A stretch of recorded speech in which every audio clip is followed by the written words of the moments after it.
ایک گورا بھی نہا رہا تھا, رشیا کا گورا تھا. ہمیں نہیں پتا تھا, الحمدللہ اللہ کا بڑا فضل ہے, ہمیں نہیں پتا تھا. ہم نہاتے رہے, اکیلا وہ اور باقی ہم سب پاکستانی. تھوڑی دیر میں جب وہ نکل کے گیا ہے تو پتہ یہ چلا کہ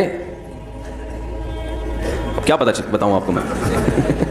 ہم نے کہا پہلی دفعہ ہم نے ایسا منظر دیکھا تھا, بالکل ایسے نکلا ہے. اور لڑکوں نے کہا ایک دم وہ یہ کیا ہو گیا, ایک دم بوکھلا گیا نا, یہ کیا ہے بھائی, کچھ بھی نہیں. اور اس کو کوئی شرم بھی نہیں آ رہی, ایسے چلتا ہوا جا رہا ہے. ہم نے کہا یہ ہے ترقی. ترقی کی ڈیفینیشن سمجھ میں آئی. ہم تھے پسماندہ کنٹری کے, آدھے کپڑے تو ہم نے کم از کم گھٹنے اور ناف تک تو لباس ڈھانپا ہوا تھا نا, اور کچھ جو زیادہ شرمیلے تھے وہ ٹی شرٹ پہنی ہوئی تھی, انہوں نے ان کو چاپے دکھاتے ہوئے بھی شرم آ رہی تھی اپنی. تو میں نے کہا یار یہ ترقی کا معیار بن چکا ہے کہ جتنے کپڑوں میں ہوگا اتنا غریب اور پسماندہ سمجھا جائے گا, تھرڈ کلاس کنٹری سے آیا ہوا. اور جتنا کلاتھ لیس ہوگا نا جتنا کپڑوں سے پاک ہوگا اتنا زیادہ ترقی. روس تو ترقی یافتہ ملک ہے نا, رشیا کا تھا وہ بندہ, کیونکہ ہمیں تو پھر انکوائری تھی. ہم نے کہا یہ کون سے کنٹری کا ہے بھائی, کس کنٹری میں اتنی آزادی ہے. تو یہ ترقی یافتہ ممالک ہیں بھائی. اللہ تو بتا رہے ہیں کہ تمہارے دادا آدم اور حوا کو سب سے پہلے جو سزا ملی ہے وہ کیا ہے, ان کا لباس ان سے چھینا گیا.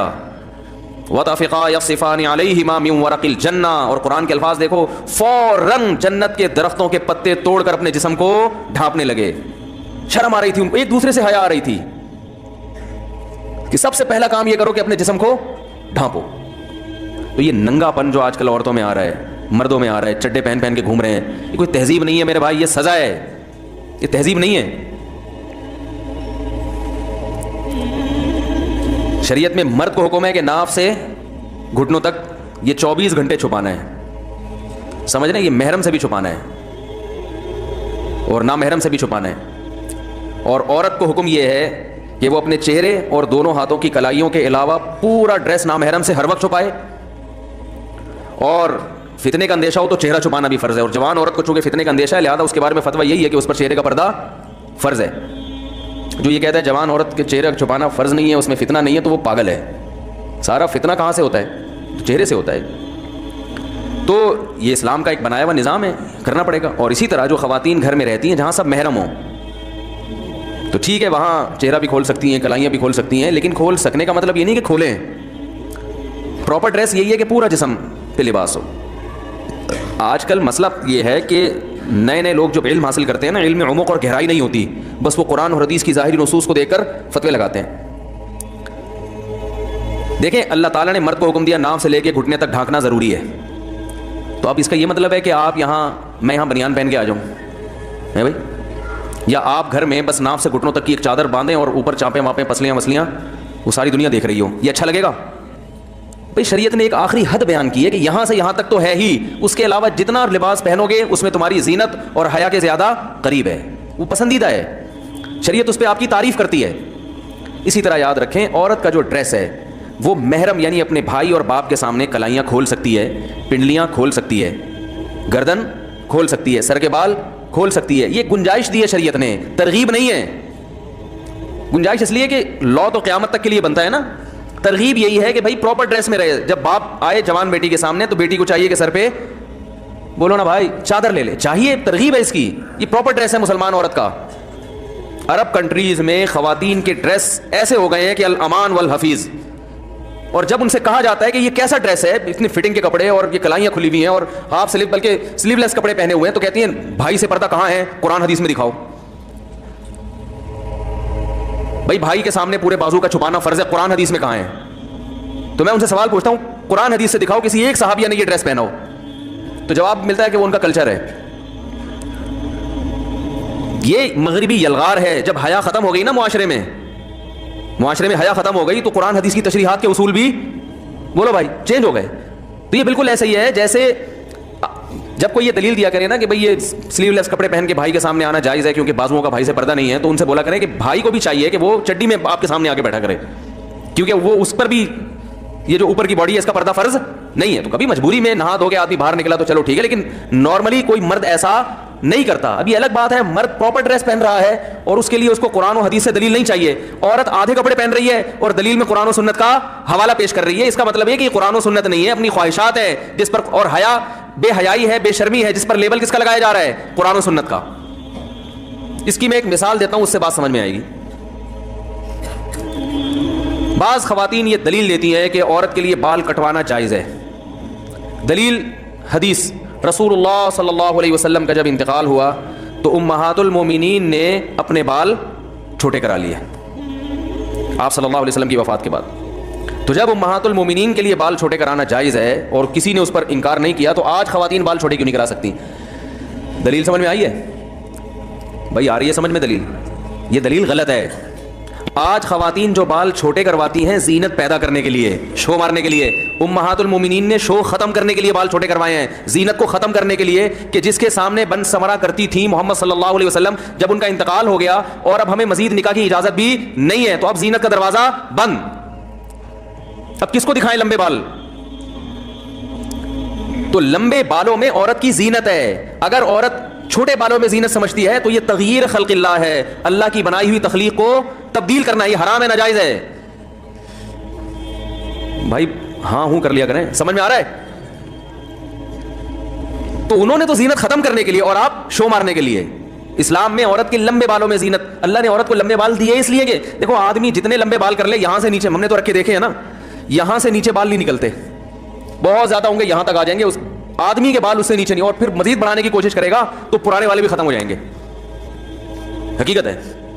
اور عمر کے بعد آدمی یہاں سے کیا ہو جاتا ہے, دو قسم کے گنجے پن آتے ہیں مردوں میں. کچھ لوگ ہوتے ہیں یہاں کے بال رہتے ہیں, بیچ سے گنجے ہو جاتے ہیں, یہ پھر بھی غنیمت ہے کیونکہ بیچ میں تو کوئی دیکھتا نہیں ہے نا جھانک کے. اور کچھ ایسے ہوتے ہیں یہاں سے ایئرپورٹ بننا شروع ہوتا ہے, یہاں تک پہنچ جاتا ہے وہ. یہ ہر مرد کے ساتھ ہوتا ہے, لیکن خواتین کے ساتھ ایسا نہیں ہوتا, کیونکہ اگر ان کے ساتھ ایسا ہوتا تو پھر عورت نہ نظر آتی. اللہ کو یہ بات برداشت نہیں ہے کہ عورت ہو اور مرد نظر آئے. تو اس لیے اللہ نے عورت کی زینت سر کے بالوں میں رکھی. پہلے بالوں کے شیمپو آتے تھے, سر میں تیلوں کی مالش ہوا کرتی تھی, خواتین بال بڑھایا کرتی تھیں, اور اسی میں ہمیشہ مسلم معاشرے میں ایسا ہی ہوتا رہا ہے. اب گوروں میں, انگریزوں میں, یہ پھر اس وقت کوئی دلیل نہیں دیتی تھی خاتون کے امہات المومنین نے بال کٹوا لیے تھے. وہ بھائی نبی کی موجودگی میں کبھی بھی نہیں کٹوائے, وفات کے بعد کٹوائے ہیں. اس وقت کوئی خاتون یہ دلیل نہیں دیتی تھی کہ حدیث بخاری کی حدیث ہے اور مسلم کی حدیث ہے, حدیث نمبر یہ, صفحہ نمبر یہ, حدیث کا حوالہ نمبر یہ, اور یہ جو ہے نا علماء کے پاس تو کوئی دلیل نہیں ہے, ادھر تو امہات المومنین سے بال کاٹنا ثابت ہے. اس وقت کچھ نہیں, کیونکہ اس وقت زینت سمجھی جاتی تھی. جب انگریز بر صغیر میں آیا, حضرت حکیم الامہ مولانا اشرف علی تھانوی رحمہ اللہ نے لکھا ہے کہ ہماری عورتیں ان کی عورتوں کو دیکھ کر ان سے متاثر ہونے لگی ہیں, اور اس کے اثرات آئے. وہی پرکٹی کس ٹائپ کی عورتیں ہوتی ہیں نا, بال کٹی, وہی پینٹیں, وہی شرٹیں, وہی سارا کلچر ہمارے یہاں آ گیا. اب اس پہ لیبل کیا لگا لیا, قرآن حدیث میں ناجائز کہاں ہے, یہ ناجائز کہاں لکھا ہوا. عرب کے اکثر عربوں کا کلچر تباہ ہو گیا, اس کی حیا ختم ہو گئی. تو بچپن میں اپنی بچیوں کو سکھایا کریں کہ باپ جب گھر میں آئے, جوان بیٹی سر پہ بولو بھائی چادر لے لے, بھائی جب آئے تو جوان بہن کو چاہیے کہ سر پہ دوپٹہ لے لے. زیادہ سختی نہ کریں, کوئی حلال و حرام کا مسئلہ نہیں ہے, لیکن کم از کم جو بے حیائی ہمارے معاشرے میں پھیل رہی ہے, جو ماڈرنزم پھیل رہا ہے جس قسم کا, جس سے حیا ختم ہوتی جا رہی ہے, اس کے خلاف کچھ تو انسان جہاد کرے نا, کچھ تو رکاوٹ ڈالے اس میں. آج باپ کو شکایت ہے کہ بیٹی سنتی نہیں ہے بات کو, بھائی کو شکایت ہے کہ چھوٹی بہن پہ بھی میرا زور نہیں چلتا. اس لیے نہیں چلتا کہ اس سے حیا کیا ہو گئی ہے, ختم. اس میں شرم و حیا کیا ہو گئی ہے. جب لباس ایسا پہنے گی تو شرم و حیا ختم, جب شرم و حیا ختم تو بات سننا تو شرم و حیا کے بعد ہوتا ہے بھائی. جس میں شرم و حیا نہیں ہے وہ تو جواب دینے میں فخر محسوس کرتا ہے. شرم اور حیا ہی تو ہے جس سے نظام چلتا ہے دنیا میں. انسان کو شرم آتی ہے باپ کے سامنے اونچی آواز سے بات کرتے ہوئے, بوڑھے سے آگے چلتے ہوئے, علماء کے ساتھ بدتمیزی کرتے ہوئے, اور جو ہے وہ گھر میں جو رشتہ دار ہیں ان سے تمیز سے بات کرتا ہے. شرم ہی تو ہے. اگر یہ شرم آپ نے نکال دی تو بس پھر آپ خیر کی امیدیں نہ رکھیں. تو آدم علیہ الصلوۃ والسلام کو اللہ نے کیا سزا دی؟ درخت کا پھل کھاتے ہی سب سے پہلی سزا ملی ہے, اللہ نے ان سے ان کا لباس چھین لیا. وَطَفِقَا يَخْصِفَانِ عَلَيْهِمَا مِنْ وَرَقِ الْجَنَّةِ, جنت کے درختوں کے پتے فوراً اپنے اوپر ڈھانپنے لگے کہ حیا اور شرم کی وجہ سے. تو شرم انبیاء کی سنت ہے, سمجھ رہے ہیں, حیا انبیاء کی سنت ہے. اور پھر اللہ تعالیٰ نے آدم علیہ السلام سے کہا وَطَفِقَا يَخْصِفَانِ عَلَيْهِمَا مِنْ وَرَقِ الْجَنَّةِ وَنَادَاهُمَا رَبُّهُمَا أَلَمْ أَنْهَكُمَا عَنْ تِلْكُمَا الشَّجَرَةِ وَأَقُلْ لَكُمَا إِنَّ الشَّيْطَانَ لَكُمَا عَدُوٌّ مُّبِينٌ. اے آدم کیا میں نے تم دونوں سے پہلے نہیں کہا تھا کہ اس درخت کے قریب مت جانا, اور میں نے پہلے بتا دیا تھا کہ شیطان تم دونوں کا کھلا ہوا دشمن ہے, وہ تمہیں ورغلانے کی کوشش کرے گا. اب دیکھو شیطان کا ورغلانے کا اسٹائل بھی سمجھ میں آ گیا یہاں کہ شیطان ورغلاتا کیسے ہے. لوگ یہ سمجھتے ہیں کہ شیطان گناہ کی خواہش دل میں ڈالتا ہے, یہ غلط ہے. گناہ کی خواہش یہ ویسے ہی دل میں ہوتی ہے. لوگ کہتے ہیں نا رمضان میں شیطان بند ہو جاتا ہے تو گناہ کیوں ہوتا ہے؟ تو گناہ کی جو خواہش ہے نا یہ شیطان, بڑی پیاری بات کی ہے علماء نے کہ شیطان کو اللہ نے حکم دیا تھا آدم علیہ السلام کو سجدہ کرو, شیطان نے نہیں کیا تو شیطان کو کس شیطان نے ورگلایا تھا؟